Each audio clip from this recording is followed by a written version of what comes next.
안녕하세요. 저는 리컬시브 뉴럴 네트워크 발표를 맡은 고려대 석사과정 이기창이라고 합니다. 목차는 크게 4개입니다. 모델에 대해서 간단하게 설명을 드리고요.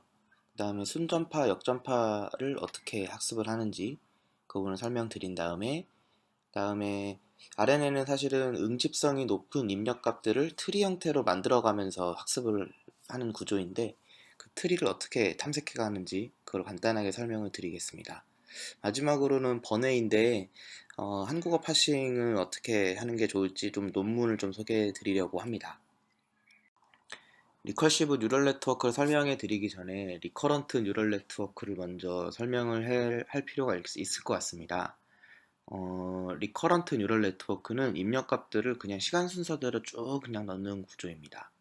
보시면 지금 보시는 그림처럼 더 컨트리, 컨트리 오브, 오브 마이 벌스 이거 전부 다 이렇게 순서대로 순차적으로 고려하는 것을 볼 수가 있죠.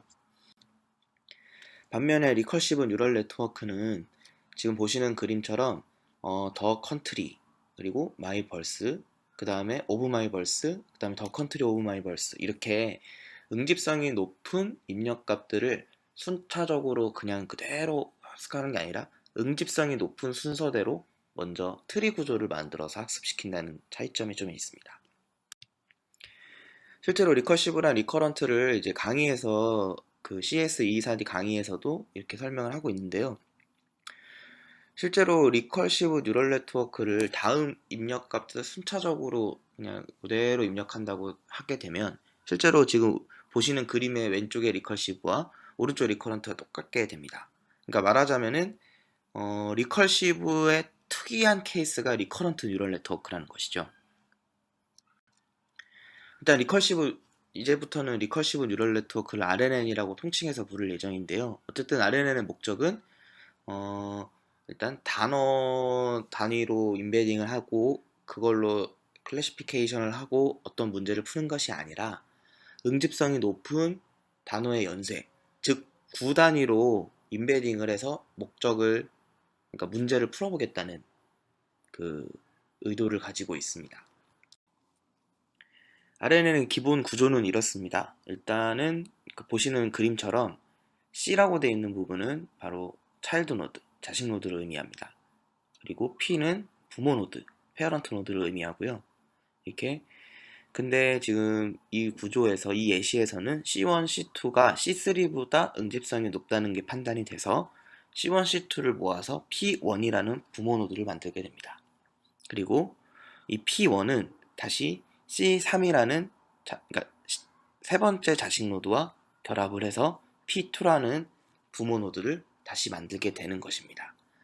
이 보시면 왼쪽의 그림에서 보시면 이 8, 5 그러니까 이건 C3를 얘기하죠. 3, 3은 P1을 의미하는데 C3와 P1이 레프트 차일드, 라이트 차일드를 각각 의미하는데 이 두 자식 노드가 모여서 하나의 값을 만들게 되는데 그 값이 8, 3 이게 P2이고요. 여기서 조금 특이한 점은 1.3이라고 되어 있는 부분은 이 노드마다 스코어 값이 나오게 되는데요. 이게 나중에 설명을 더 드리겠지만 RNN 같은 경우에는 모든 단어나 모든 구마다 문장이 되는지 안 되는지 혹은 그 구의 감성이 긍정인지 부정인지 레이블링이 단어 단위로 다 되어 있습니다. 그래서 이 단어가 어떻게 묶여 있는지 이렇게 묶여 있는 거에 대해서 하나하나 스코어 값이 나오게 되고 이 스코어를 레이블과 비교해서 학습이 되는 구조를 이루게 되는 겁니다. 일단은 기본 구조를 다시 표현하면 수식으로 표현하면 이렇습니다. 이렇게 간단하게 되어 있는데요. 지금 이번 강의에서 설명드리는 RNN은 가장 간단한 형태의 심플 RNN이기 때문에 그 기준으로 설명을 드리겠습니다. 일단은 그 8, 5와 3, 3이 C1, C2라고 치겠습니다. 이게 각각 레프트 차일드, 라이트 차일드가 됩니다. 그리고 8, 3은 C1, C2라는 레프트, 라이트 차일드가 모여서 자식 노드가 되게 되는 것이죠. 부모 노드가 되게 되는 것이죠. 그게 P입니다. 그럼 P는 어떻게 만드느냐? 오른쪽에 수식을 보시면 아시겠지만 W와 C1, C2의 선형 결합에 바이어스를 더해서 하이퍼볼릭 탄젠트를 씌운 값이 바로 부모 노드의 값이 되는 것입니다. 아까 직전 장표에서 모든 부모 노드에는 스코어 값이 하나씩 나온다고 했는데요. 그 스코어는 이 위에 있는 수식처럼 만듭니다. 그러니까 그 P에다가 그 스코어를 만들어주는 또 다른 웨이트 매트릭스 WS를 내적을 한 다음에 거기다 또다시 또 다른 스코어 바이어스를 더해줘서 스코어를 만들게 됩니다. 지금 그림을 다시 보시면 일단은 실선으로 되어 있는 부분 있지 않습니까? 8533에서 83으로 가는 실선 두 개. 이 실선은 RNN의 순전파에 해당을 하고요. 점선은 역전파에 해당을 하게 됩니다. 이게 보시면 아시다시피 레프트 라이트 차일드가 부모 노드를 만들고 그 부모 노드는 스코어와 또 다른 페어런트의 또 다른 입력값 스코어를 내고 또 다른 부모 노드의 입력값으로 보내게 됩니다. 이게 순전파이고요. 그리고 보낸 것 그대로 그레디언트를 역전파 받겠죠. 그러니까 페어런트와 스코어에서 양방향에서 저기 그레디언트가 전파를 받게 되고 또다시 그 부모 노드는 다시 그 부모 노드를 만드는데 관여했던 레프트 라이트 차일드 노드에 자신의 그레디언트를 다시 역전파하게 되는 구조입니다. RNN 같은 경우에는 아까 트리를 탐색해서 트리를 만들어 놓고 학습을 진행한다고 했잖아요. 그래서 이 트리는 근데 보통 빔서치를 많이 쓴다고 합니다. 그 이제 CS224 강의에서도 그게 간단히 설명이 돼 있고요. 근데 이분이 강의하시는 분이 너무 간단하게 설명을 하는 바람에 이게 어떤 내용인지 잘 몰라서 제가 좀 외부에서 좀 찾아봤던 자료들을 제 나름대로 해석한 부분들을 별도의 챕터에서 다시 한번 설명을 해드리도록 하겠습니다. 어쨌든 빔서치는 그 최고 우선 탐색 기법을 기본으로 하되 기억해야 하는 노드 수를 제한한다. 이 정도만 알고 다음 챕터에서 다시 자세하게 얘기를 해보도록 하겠습니다. 일단 리커시브 뉴럴 네트워크 일단 이번에는 이제 학습 그러니까 순전파 역전파를 알아볼 예정인데요. 일단은 우리는 트리 서치는 일단 이미 되어 있다. 그러니까 최적의 트리는 C1, C2, C3라는 그 자식 노드가 주어져 있을 때, 그 데이터가 주어져 있을 때 이 데이터의 최적의 트리는 이러한 구조이다. 지금 보시는 이런 그림의 트리가 최적이다라는 걸 가정하고 설명을 해드리겠습니다. 그러니까 이 트리 자체를 어떻게 찾는지에 대해서는 다음 챕터에서 설명을 드리겠고요. 어쨌든 최적의 트리는 C1, C2라는 레프트 라이트 차일드가 만나서 P1이라는 부모 노드를 만들고 그리고 P1이라는 부모 노드와 C3라는 또 다른 차일드 노드가 또 만나서 근데 여기 P2를 만들 때는 P2의 레프트 차일드는 C3가 되고 P2의 라이트 차일드는 P1이 되겠죠. 어쨌든 이렇게 되는 것이고 이게 여기서 이제 트리가 끝났다고 가정하기 때문에 뭐 P2는 또 다른 노드로 보내는 과정은 없고요. 그리고 파란색 줄로 표시된 부분은 각각의 부모 노드는 모든 부모 노드는 스코어를 하나씩 산출한다고 하지 않았습니까? 그거를 표시한 부분입니다. 그래서 P1은 S1이라는 스코어를 P2는 S2라는 스코어를 산출하는 구조입니다. 이 부분을 이제 좀 자세하게 적으면 다음과 같습니다. 아까 직전 장표에서 설명드렸던 그 RNN 기본 구조 수식을 그냥 그 CS231N의 그러니까 카파시 기준의 그 계산 그래프 형태로 그려놓은 것이라고 보시면 되고요. 따라가 보시면은 그냥 별거 아니고 그냥 그 수식을 그래프로 표현했다. 뭐 그 정도가 될 것 같습니다. 여기 보시면 C1과 C2가 P1을 만들고 이 P1은 또 S1을 만든다. 이 구조를 자세히 보시면 확인해 볼 수가 있으실 겁니다. 이번에는 페어런트 2인데요. 저기 그 요약장표라고 그러나요? 저 파란색 표시한 부분 우측 상단에 있는 조그만 그림을 보시면은 그 전체적인 그래프 내에서 이 페어런트 2 장표가 위치하는 바를 알 수가 있을 것 같은데요. 지금 이 페어런트 2 노드의 포워드 프로파게이션은 P1과 C3가 만나서 S2를 만들어 나가는 구조인 것을 알 수 있습니다. 이번에 이제 역전파를 설명할 예정인데요. 그에 앞서서 이미 다들 알고 계시겠지만 역전파는 사실 체인 룰에 의해서 연쇄적으로 그 그레디언트 연쇄적인 곱으로 나타낼 수가 있습니다. 그래서 지금 빨간색 박스 터놓은 부분이 좀 핵심이라고 볼 수가 있는데요. 어떤 연산 f가 있고 이 f의 입력값은 x고 이 f의 출력값은 y라고 할 때 그 다음 그 연산으로부터 들어오는 그레디언트가 예를 들어서 파셜 y분의 파셜 로스라고 하면 로스로부터 어쨌든 그레디언트가 역전파가 되게 되는데, 그러면은 이 연산에서의 그 다시 뒤로 보내는 그레디언트는 흘러들어온 그레디언트, 즉 파셜 y분의 파셜 로스에 곱하기 현재 이 연산의 로컬 그레디언트인 파셜 x분의 파셜 y를 곱해서 뒤로 보내면 역전파가 된다는 얘기입니다. 그러니까 이거는 그냥 뭐 별것도 아니고 그냥 체인룰을 이렇게 그림으로 표시했다고 보시면 되고요.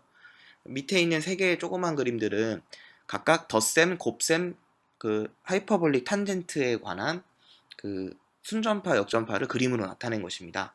근데 이 부분은 그냥 손으로 써보시거나 조금만 생각해 보시면 바로 이해가 될 것이기 때문에 생소하신 분들은 그 강의 영상을 조금 중단하시고 이렇게 조금만 보시면 바로 이해하실 수 있을 것 같습니다. 어쨌든 RNN에서 이 세 가지 그 연산만 알고 계시면 그 백워드 프로파게이션, 그러니까 역전파 과정을 전체적으로 이해하는 데 무리가 없습니다. 자, 이번에는 백워드 프로파게이션, 즉 역전파를 이제 설명을 할 예정인데요. 역전파는 사실은 계산의 역순으로 이루어져야 되기 때문에 설명도 장표도 계산의 역순인 그 두 번째 페어런트 2부터 설명을 드리도록 하겠습니다. 맨 오른쪽에 있는 페어런트 2의 맨 오른쪽 보시면 그 페어런트 2 노드의 가장 마지막 산출물은 S2입니다. 그래서 녹색으로 그 표시를 해놨고요. 그리고 DS2라는 밑에 빨간색 표시로 DS2라고 되어 있는데 이 부분은 파셜 S2분의 파셜 로스인데 로스에 대한 S2의 그레디언트, 즉 흘러들어온 그레디언트를 DS2로 지면관계상 이렇게 편의상 이렇게 표시를 한 겁니다. 근데 보시면 아시다시피 덧셈 연산에서는 흘러들어온 그레디언트가 위아래로 똑같이 분배가 되고, 그리고 그 뒤에 또 곱셈을 만나는데 곱셈은 흘러들어온 그레디언트에다가 자신의 로컬 그레디언트, 그러니까 즉 WS P2를 곱하게 되고, 뭐 DP2 low라고 제가 표시를 그냥 임의상 이렇게 했는데 이것도 흘러들어온 그레디언트 DP2에다가 로컬 그레디언트 1 탄젠트 제곱의 P2 low, 이 부분 로컬 그레디언트거든요. 그러니까 이런 식으로 쭉쭉쭉 곱해 나가게 됩니다. 그래서 그 아까 직전 장표에서 설명드렸던 어쨌든 그 역전파 기본 그림들을 이해하고 계신다면은 이 페어런트 2 노드에 대한 그 역전파 과정을 쉽게 이해하실 수 있을 겁니다. 근데 마지막 장표, 그러니까 맨 왼쪽에 있는 P1 밑에 있는 별표 표시를 조금 유의할 필요가 있는데요. 이 별표 표시는 사실 리커시브 뉴럴 네트워크도 리커런트 뉴럴 네트워크와 마찬가지로 그 직전의 연산 결과를 재기적으로 구하거나 더하거나 혹은 직전의 연산 결과와 현재 연산 결과에 영향을 미치기 때문에 그 그레디언트도 사실 합류하는 과정을 만나게 됩니다. 그걸 표시하기 위해서 다음 장표에 연결해서 설명을 드리려고 이 주목의 의미로 별표를 표시했으니 한번 눈여겨보시고요. 다음 장표를 살펴보도록 하겠습니다. 어쨌든 페어런트 1입니다. 이제 1이고요. 여기서 제일 중요한 부분은, 그러니까 밑에 부분 S1, DS1으로부터 출발해서 빨간색으로 쫙 그레디언트가 전파되는 거는 그 페어런트 2와 본질적으로 완전히 같습니다. 근데 여기서 조금 다른 부분은 P1 밑에 있는 별표 표시죠. 이 별표 표시는 직전 장표인 페어런트 2에서 흘러들어온 그레디언트입니다.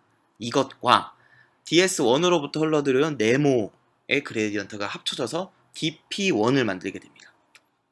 그래서 이 DP1은 또다시 DP1로 그 뒤에 있는 노드들에 대해서 전부 다 그 영향을 미친다는 점을 좀 눈여겨보시면 좋을 것 같습니다. 그리고 제가 별도로 설명을 드리진 않았는데 저 C1, C2에 있는 그 W 땡땡 D 그리고 D 땡땡 뭐 이런 부분들이 있는데요. 이건 약간 파이썬 문법처럼 표시를 제가 편하게 하려고 이렇게 한 건데 별건 아니고요. 그 W라는 매트릭스를 크게 열 기준으로 D번째 10가지를 C1에 해당하는 웨이트 매트릭스라고 보시면 되고, 그리고 D번째 열부터 나머지 전부 다가 C2에 해당하는 그 웨이트라고 생각하시면 될 것 같고요. 어쨌든 이거는 뭐 W 땡땡 D를 다른 표기법으로 표시를 해도 되고 뭐 상관은 없고, 어쨌든 네, 그렇다는 뜻이고, 그게 각각, 그러니까 C1과 곱해진 거는 밑에 있는 W 땡땡 D고, C2와 곱해진 거는 그러니까 순전파 과정에서요, C2와 곱해진 건 W D 땡땡이기 때문에 각각 그냥 거기에다가 그레디언트가 똑같이 간다 라고 이해하시면 좋을 것 같습니다. 이게 다시 보시면 이 논문은 그림과 텍스트 모두 쓸 수 있는 모델을 지향하는, 그러니까 그런 모델을 만들기를 지향하는 논문인데요. 응집성이 높은, 그러니까 관련성이 높은 입력값들을 트리 구조로 일단은 만들어 놓고 그거에 대해서 리커시브 뉴럴 네트워크를 구축하는 논문입니다. 근데 이거 보시면 아시다시피 모든 입력값에 대해서 모든 입력값에 대해서 트리를 응집성 입력값들을 만들려고 하면 고려해야 되는 경우의 가지수가 너무 많을 겁니다. 그래서 이 논문에서는 약간 그 경우의 수를 제한하기 위해서 지금 그림과 같이 제한을 하게 된 것이죠. 그림을 잘 보시면 이미지를 보겠습니다. 그러면은 1, 2, 3, 4, 5 이렇게 이미지가 한 장이 이게 큰 한 장의 이미지고, 그리고 이게 각각의 영역으로 구분이 되어 있다고 보겠습니다. 그렇게 되면 이웃들만 고려를 하는 겁니다. 이 논문의 제한 방식은 이웃들만 고려하자. 그래서 경우의 수를 줄여보자. 그러면은 보시면 이웃의 경우의 수는 1번, 2번, 1번, 3번 뭐 이렇게 있을 수 있겠죠? 이것들을 그 밑에 있는 인접행렬, 이거 보시면 검정색 표시가 검정색으로 칠해져 있는 게 그 이웃이라는 뜻입니다. 그 인접행렬로 치면 0101 중에 1이겠죠. 이웃일 경우에. 그래서 보시면 당연히 인접행렬은 시메트릭 할 거고 대칭적일 것이고, 그리고 그 중간에 있는 대각성분들은 뭐 자기 자신과 이웃이다 이런 거는 뭐 별로 따질 필요가 없을 거니까 그 대각성분들은 고려하지 않고, 뭐 이런 뜻으로 이제 대각성분은 그냥 쭉 선만 표시가 돼 있는 부분인데요. 이미지 같은 경우에는 그런데 4번, 5번이 이웃이고, 그 다음에 4번, 5번을 이은 것이 또 3번이랑 이웃인지, 혹은 3번, 4번이 이웃이고 그 3번, 4번의 이웃이 5번인지, 이게 사실 두 가지 경우의 수를 고려할 수 있다. 그러니까 이미지 같은 경우에는 코렉트 트리라고 하죠. 정답 트리 구조가 복수, 그러니까 2개 이상이 존재할 수 있다고 논문에는 설계가 되어 있는데, 저희의 어쨌든 관심은 텍스트이니까. 근데 텍스트 같은 경우에는 저 보면 더 하우스에서 윈도우 이렇게 돼 있으면 더 하우스 헤즈 그 다음에 윈도우 이렇게 너무나도 간단하게 1번, 2번, 2번, 3번, 3번, 4번, 4번, 5번의 이웃의 경우일 수밖에 없거든요. 그래서 인접행렬, 그러니까 지금 이 인접행렬도 정말 모양이 굉장히 이쁘죠. 그 주 대각성분 위아래로만 딱 표시가 되어 있는 걸 확인할 수 있고, 네, 그렇습니다. 어쨌든 이미지와 텍스트는, 어쨌든 텍스트 같은 경우에는 정답 트리 구조가 단 하나다. 이미지는 복수일 수 있다. 근데 우리는 일단 텍스트에 대해서 설명을 하려고 하니까 텍스트를 기준으로 설명을 해드리겠습니다. 일단 그 논문에 나와 있는 예시를 제가 좀 완성을 좀 추가적으로 넣어서 완성을 한 건데요. 일단 더 하우스 에저 윈도우 이렇게 5개 문장이, 그러니까 단어가 있다고 해보겠습니다. 그렇게 되면 더 하우스랑 이웃이겠죠? 1번, 2번. 그럼 A1, A2. 이게 더 하우스가 A1입니다.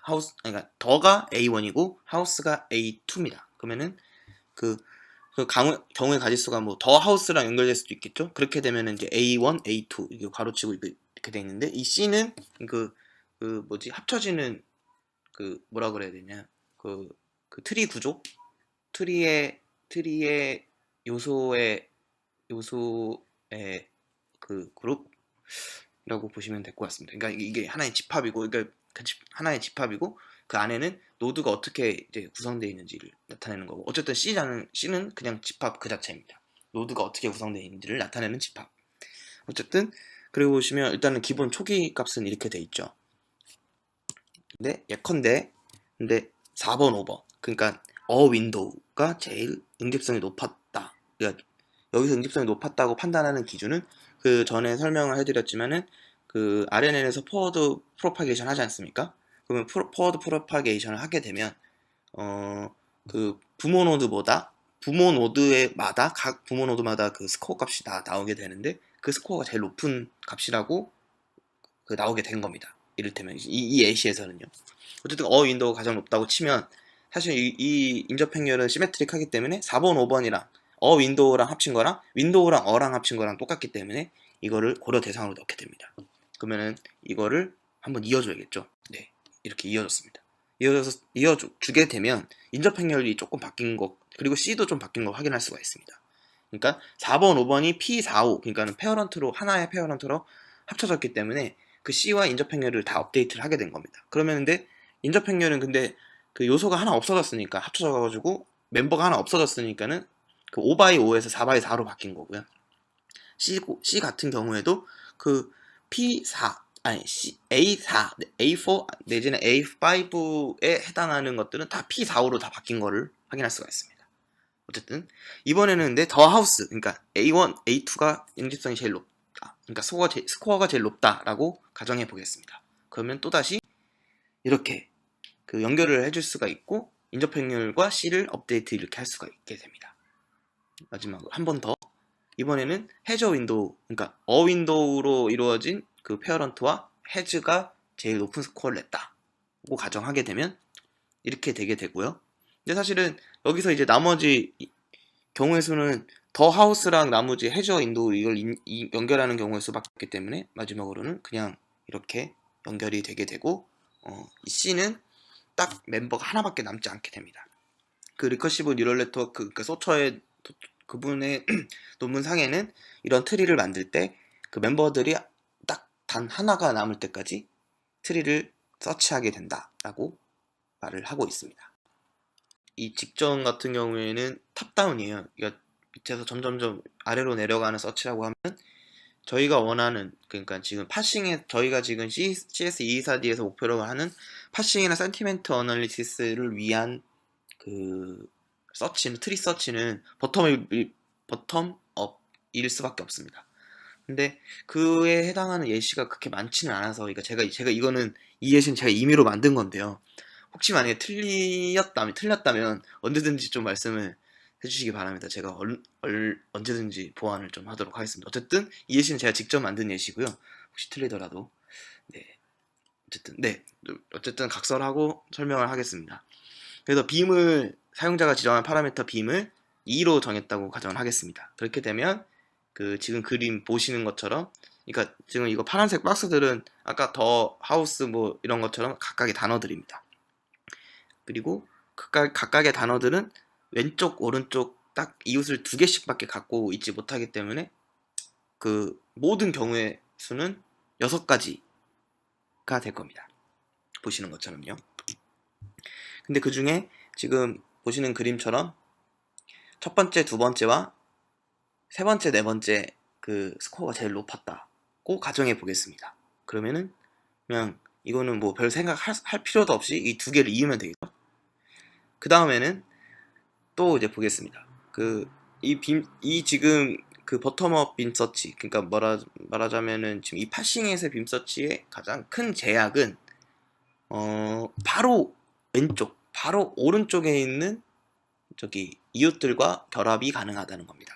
그렇기 때문에 지금 이 단계에서는 그 가능한 경우의 수가 지금 빨간 점선으로 표시된 하나, 둘, 셋, 넷, 4가지가 될 겁니다. 네. 근데 이 4가지에서 첫 번째와 네 번째가 가장 스코어가 높았다고 가정해 보겠습니다. 그럼 또 이으면 되겠죠? 네, 이었습니다. 그러면 이제 이번에는 2가지의 경우의 수가 나오게 되네요. 왜냐면은 그러니까 지금 보시다시피 이제 말로 설명하기 좀 어려운데 어쨌든 2가지 경우의 수밖에 존재하지 않습니다. 이 경우에는. 근데 여기서 잘 생각해 봐야 될 것은 지금 하나, 둘, 셋, 넷, 다섯 번째 단어 있지 않습니까? 단어 기준에서는 이쪽에 속할 수도 저쪽에 속할 수도 없습니다. 사실은. 그러니까 이것도 제약 중에 하나인데요. 한 단어는 한 트리에만 속해야겠죠. 근데 이 단어가 두 개 동시에 트리에 속할 수 없기 때문에 어느 한쪽은 지워야 됩니다. 그러면은 이 중에 그 더 높은 스코어를 내는데 할당을 하면 되겠죠. 같으면 그냥 랜덤 할당을 하면 될 거고요. 어쨌든 그렇게 선택을 해서 왼쪽이 킬 되고 오른쪽만 남았다고 치겠습니다. 그러면은 트리가 지금 이렇게 만들어진 과정이겠죠. 근데 이제 나머지 경우의 수는 다음과 같이, 이거는 고려할 필요도 없는 게 지금 경우의 수가 딱 하나밖에 남지 않았기 때문에 그냥 자동으로 트리가 완성이 되게 되는 구조입니다. 어쨌든 빔서치는 이러한 식으로 본질적으로는 그리디 서치지만 좀 그리디 서치인데 조금 더 효율적으로 찾아가는데 방점을 둔 알고리즘이라고 할 수가 있습니다. 그러면은 이 소처 2011 제가 참고한 그 논문에는, 그러면은 저 연구실에서 좀 논란이 되고 있고, 실제로 이 부분에 대해서는 좀 저도 완전히 이해했다고 할 수는 없는데요. 제가 이해한 부분만 설명을 드리면, 어쨌든 이 수식 굉장히 복잡한데 그냥 뭐 다 보실 필요는 없으시고, 일단 이렇게 생각하시면 될 것 같습니다. 일단 트리가 주어진 상태에서 어 저기 트리가 주어진 상태에서 각 학습 파라미터, 뭐 W니 WS니 하는 거를 업데이트하고, 그리고 W랑 WS니 이런 학습 파라미터를 고정시킨 상태에서 트리를 다시 업데이트하고, 이렇게 이런 방식으로 말하자면 expectation maximization, 그러니까 EM 알고리즘처럼 이런 반복적인 학습을 통해서 좀 이게 동시에 한꺼번에 최적화하기 어려운 것들을 좀 최적화한다라는 걸로 저는 좀 이해를 했는데, 혹시 다른 의견 있으시면 좀 말씀을 해주시면 될 것 같습니다. 어쨌든 요컨대 제가 이해한 바로는 이 소처 2011 논문의 그 트리는 학습 데이터마다, 그러니까 문장마다, 그리고 그 문장은 이터레이션마다 그 트리 구조가 다 달라진다, 이렇게 이해를 했습니다. 어쨌든 네, 여기까지이고요. 다음에 또 한국어 파싱에 대해 설명을 드리겠습니다. 네, 이번 강의의 그 주제가 파싱이지 않습니까? 근데 이제 영어 중심으로 설명이 돼 있어서 한국어 파싱을 좀 어떻게 할까 자료를 좀 많이 찾아봤습니다. 그래서 그 중에 하나인 논문을 제가 좀 찾았고, 이 논문이 지금 제가 알아보니까는 굉장히 권위가 많이 있는 논문이더라고요. 보시면은 아시다시피 그 논문 초반부에 이 논문의 목적은 최소의 한국어 통사이론을 세우는 게 목적이다. 실제로 기본문 파싱에 좀 중점을 두고 있거든요. 그래서 그 한국어 파싱은 좀 어떻게 하는지, 뭐 사실 데이터 마이닝을 하는 입장에서, 자연언어 처리를 하는 입장에서 파싱을 하는 방법까지 알 필요는 없지만, 그래도 파싱된 데이터가 어느 정도의 품질을 갖고 있는지 여부를 좀 판단할 수 있는 데는 어느 정도 기초적인 지식이 필요하다는 생각이 들어서 이 내용을 좀 준비를 해봤습니다. 네, 먼저 구와 핵이라는 개념에 대해서 설명을 해보도록 하겠습니다. 구 같은 경우는 프레이즈라고도 하는데, 이것들은 단어들의 연쇄로 이루어진 단어 역할을 하는 단어들의 연쇄입니다. 말하자면 여기서 보시면 모든 사람은, 모든이라는 단어와 사람이라는 단어가 합쳐져서 모든 사람이라는 게 그 구가 만들어진 건데요. 이거는 사실은 그 두 단어로 이루어져 있지만 명사 역할을 하는 거죠. 그래서 명사 구라고 합니다. 그 지금 매우 예쁘 같은 경우에는 사실 다는 이제 또 다른 품사이기 때문에 여기서는 얘를 다를 빼고 매우 예쁘로 돼 있는데, 매우 예쁘도 매우라는 부사와 매우라는 동사가 만나서 매우 예쁘라는 동사 구가 된 것입니다. 그 이 논문에서는 동사와 형용사를 구분하지 않기 때문에 예쁘를 형용사 대신에 동사로 처리한 것을 알 수가 있습니다. 그럼 핵은 뭐냐? 여기서 조금 두 단어 이상이 합쳐서 구가 될 텐데, 그 합쳐질 때 좀 중심적인 역할을 하는 그 단어가 좀 있거든요. 그것을 핵이라고 합니다. 여기서 보시면 모든 사람은, 모든이라는 관형사와 사람이라는 명사가 합쳐져서 모든 사람이라는 명사구가 됐는데, 그러면 모든 사람이라는 명사구가 지닌 속성이 뭐냐? 그럼 명사지 않습니까? 그러면은 그 명사구를 형성하는데 중심적인 역할을 한 건 사람이라는 명사이겠죠. 그러면 이 경우에는 모든 사람 중에는 모든과 사람이라는 단어 두 개 중에는 사람이 중심적인 역할을 했다고 보고 사람을 핵으로 보는 겁니다. 마찬가지로 매우 예쁘다라는 그 동사 구에서도 예쁘다라는 동사가 핵심적인 역할을 했기 때문에 이 동사구에서는 예쁘다가 핵이 됩니다. 그럼 이제 어미를 좀 살펴보도록 하겠습니다. 한국어 어미는 굉장히 한국말은 끝까지 들어봐야 된다 할 정도로 그 핵 내지는 중요한 정보가 뒤에 있다 라고 말할 수가 있는데, 이 부분이 여기에 나타나는 겁니다. 실제로 예문 한번 읽어보겠습니다.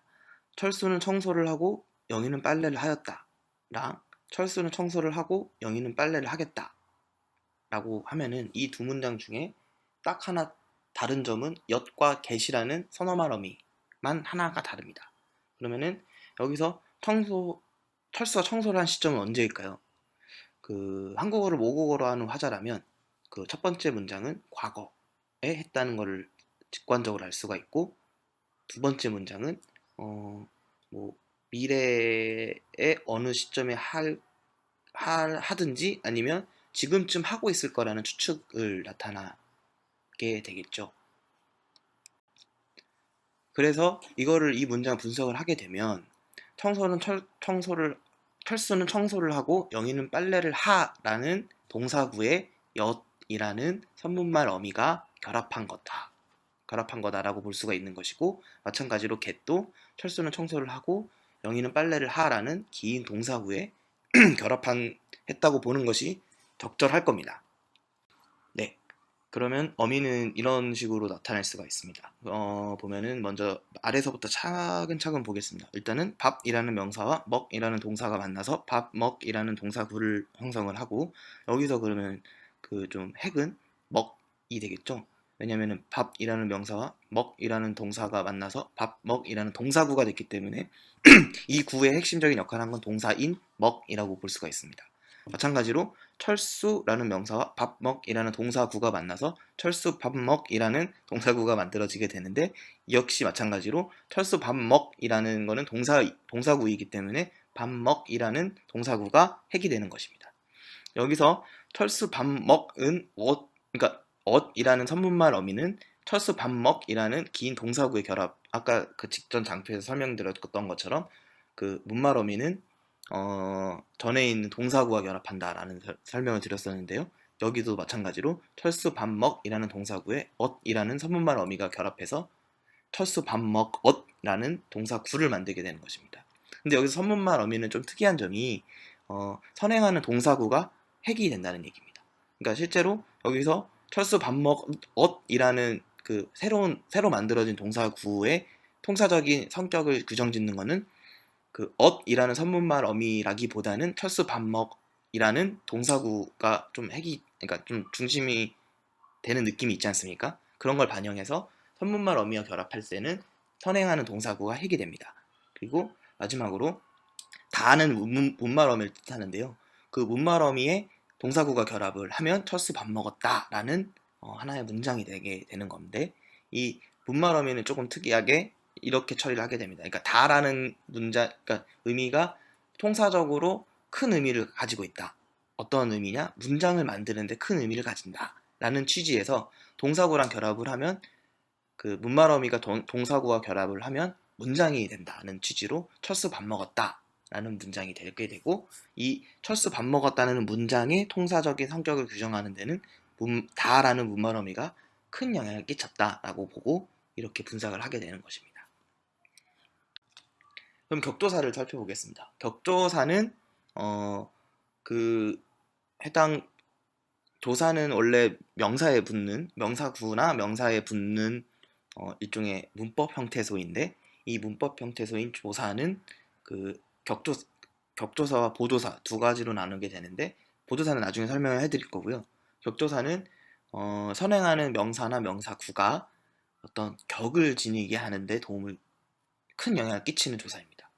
이거 같은 경우에는 철수, 영수라는 각각의 명사가 모여서 철수, 영수라는 명사구가 만들어졌고, 는이라는 격조사가 붙어서 철수, 영수는 이라는 격조사구가 됐는데, 이 격조사구는 는은 원래 주어가 되게 하는 역할을 하기 때문에 그 철수, 영수는이 다른 문장에서 주어로 쓰이게 되는데요. 어쨌든 철수, 영수, 는이 주어가 되는데 1등 공시를 하는 역할은 1등 공시는 격조사 는이라고 볼 수 있고, 그래서 격조사를 핵으로 보게 됩니다. 그래서 실제로 이제 이 트리를 만들어가는 과정에 있어서는 그 트리의 하단에 있는 철수, 영수, 는 밑에 격조사 K가 붙어 있는데, 이 K만 보고도 하위에 결합한 어떤 단위가 핵인지 알 수가 있게 됩니다. 보면은 철수, 영수는 명사이고 는은 격조사 K로 되어 있는데, 그 둘이 합쳐진 철수, 영수는 격조사 K로 표시가 되어 있지 않습니까? 그래서 이것만 보고도 이 그림만 보고도 어떤 문장이 어떤 성분이 핵인지를 알 수가 있게 됩니다. 근데 이렇게 복잡하게 왜 표시를 하느냐, 이 부분은 조금 나중에 설명을 해드리도록 하겠습니다. 그런데 보조사 같은 경우에는 그 선행하는 명사나 명사구에 격을 부여하지 않고 약간의 의미만 좀 보완하는 느낌이 있어서 이 부분은 핵이 아니라고 보는데요. 이 예시 말고 또 다른 예시를 들면, 너도 좋아할 거야 라고 했을 때 너도는 이제 도가 이제 보조사 역할을 하게 되는데, 그러면은 너를 좋아할 것인지 혹은 너가 좋아할 것인지, 이렇게 좀 알기가 좀 애매하지 않습니까? 그래서 그런 것처럼 그 보조사만 가지고는 어떤 그 앞에 있는 명사나 명사구가 어떤 격을 지니는지 전혀 알 수가 없기 때문에, 보조사를 핵으로 두는 게, 격조사 같은 게 격조사가 핵인데 보조사는 보조사가 핵이 아니고 선행하는 명사나 명사구가 핵이 됩니다.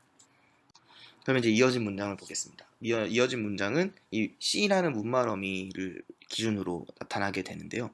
보면은 비가 오고까지가 하나의 문장입니다. 근데 문장에다가 동사구가 바람이 불이라는 동사구가 만나서 비가 오고 바람이 불이라는 새로운 동사구가 만들어지는 것입니다. 네, 이중주어문, 한국어 이중주어문 진짜 어렵죠. 보면은 철수가 손이 크다 라는 문장의 분석은 이렇게 할 수가 있습니다. 철수가 라는 격조사 구가 있고 손이 크다 라는 동사구, 이건 사실 서술어 역할을 하는 거겠죠. 어쨌든 이 두 가지로 나눠볼 수 있다는 것입니다.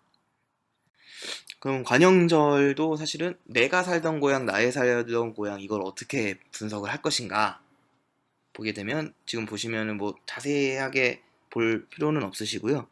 그러니까 내가 살던 고향은 내가 살던 그 다음에 고향이 되는 것이고요.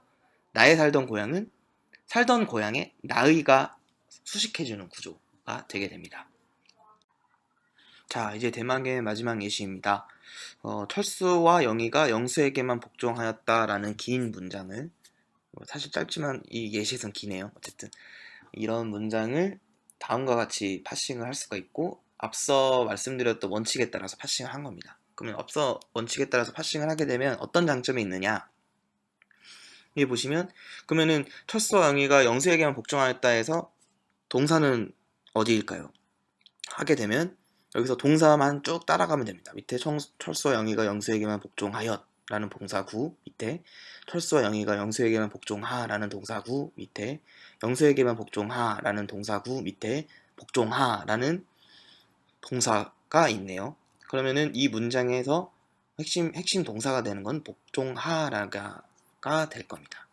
그러면 다시 한번 맨 위에서 다시 보겠습니다. 철수와 영희가 영수에게만 복종하였다라는 그 문장에서 주어는 무엇일까요? 그러면은 쭉 밑으로 쫓아가서 그 동사 밑에 철수와 영희가 라는 격조사 구가 있네요. 이 부분을 계속 쫓아가게 되면은 철수와 영수라는 밑에 명사 두 개가 분리된 것을 확인할 수가 있습니다. 그러니까 이거는 이제 그냥 예시인데, 말하자면은 그 파싱이 이렇게 섬세하게 잘 돼 있다라고 하면은 그 컴퓨터 내지는 리커시브 뉴럴 네트워크 같은 멋진 모델을 가지고 학습을 하게 되면은 한국어 문장을 굉장히 섬세하게 혹은 세련되게 인식을 하게 만들 수 있다라는 것이고요. 실제로 저 같은 경우에는 이 부분을 좀 더 공부를 해서 그 파싱이 잘 되는 말뭉치를 찾아내거나 혹은 조금 더 파싱을 해보고 싶다는 생각이 드는데, 아직까지는 한국어로 된 파싱 결과물이 그렇게 많지는 않은 것 같아서 좀 아쉬움이 좀 있고요. 앞으로 좀 많은 연구하시는 분들과 함께 협업을 해서 이 부분, 그러니까 특히 파싱 부분도 좀 개척을 좀 많이 해보고 싶다는 생각을 하게 됐습니다. 네, 제가 준비한 발표는 여기까지고요. 지금 보이는 주소가 제 블로그 주소입니다. 지금까지 얘기했던 모든 내용들이 여기 블로그에 그 정리된 글 형태로 있거든요. 그래서 사실 제가 말을 잘 하는 스타일은 아니어서 네, 어떻게 들으셨을지는 모르겠지만 뭐 말보다는 이 블로그 글로 보시는 게 훨씬 편하실 거라는 생각이 듭니다. 그래서 소개를 해드리고요. 여기에 뭐 메일이라든지 댓글이라든지 여러 형태로 그 혹시 질문 있으시거나 혹시 틀린 내용이 있거나 하시면 얼마든지 거기 남겨주시면 제가 성심성의껏 답변해 드리도록 하겠습니다. 네, 부족하지만 시간 내주셔서 부족한 강의 들어주셔서 감사합니다.